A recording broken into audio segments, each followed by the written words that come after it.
Next is visitor report. Click on this. Click on add new button. In this you have to add the project in which you are working. I'm just adding mine. You can add according to you. Next is status. You have to add some status. It can be interested, not interested, according to you, completed.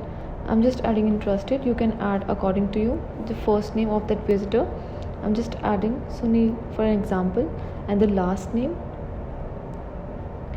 And you can add the phone number, email, everything here.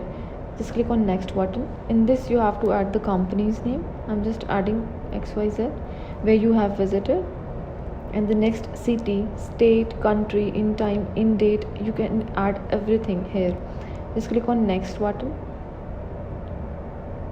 In this you have to add the place where you have visited, purpose, what is the purpose of that meeting, name of that person, phone, designation, everything here. And click on next.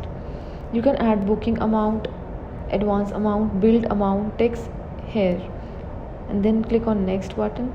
Here if you want to add some information about that meeting, you can add here.